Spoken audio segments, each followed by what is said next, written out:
कक्षा 12वीं की छात्रा हूँ। मेरा आपसे प्रश्न यह है कि यह एक कटु सत्य है कि महिलाओं की उन्नति, सुरक्षा एवं स्वतंत्रता के भरपूर प्रयासों के बाद भी आज वह सुरक्षित नहीं है। इस बारे में आपके क्या विचार हैं? क्या कहा? महिलाओं के सुरक्षा नहीं है, सुरक्षित नहीं। वर्तमान व्यवस्था में महिलाओं की सुरक्षा हो ही नहीं सकती। सनातन संस्कृति में ही वह बल और वेग है जिससे मातृशक्ति की रक्षा हो सकती है।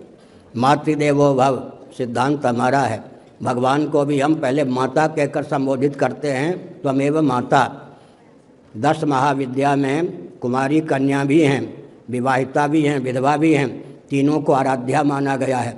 हमारे यहाँ मातृदेवो भव, ये जो देवी हैं, मातृशक्ति हैं, इनको इतना अधिकार दिया गया है कि साक्षात जगदीश्वर को जन्म दे सकती हैं, जगत पिता को पुत्र बना सकती हैं, चाहें तो जगत जननी को राधा के रूप में, सीता जी के रूप में पुत्री बना सकती हैं। प्रबुद्ध ऋषियों को, सिद्धों को भी पुत्र बनाने की क्षमता सनातन धर्म की देवियों में है।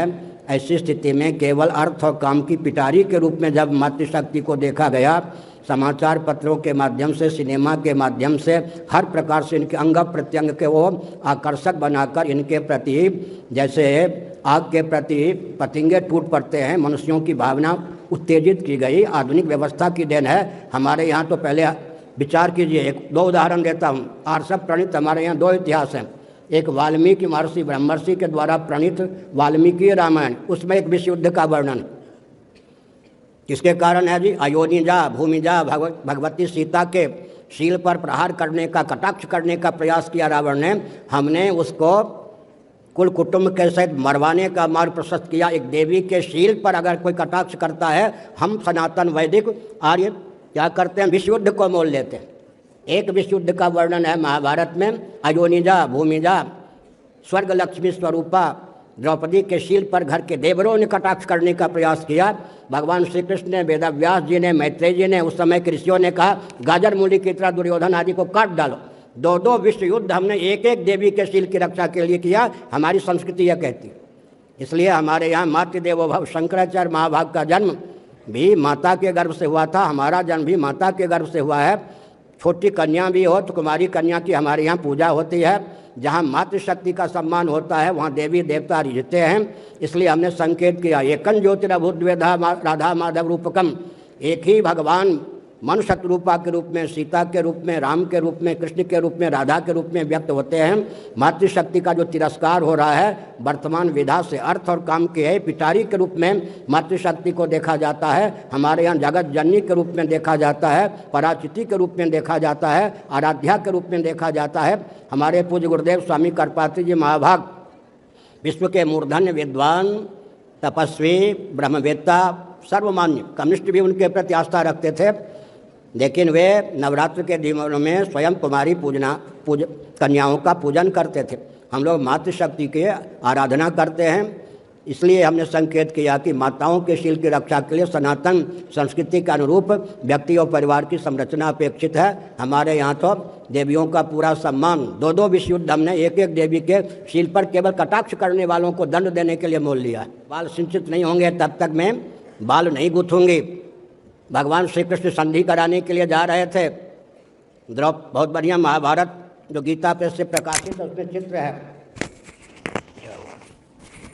द्रौपदी खुले हुए बालों को यूं लिए और श्री कृष्ण को कहा, सखे हस्तिनापुर जा रहे हो, ध्यानपूर्वक सुनिए।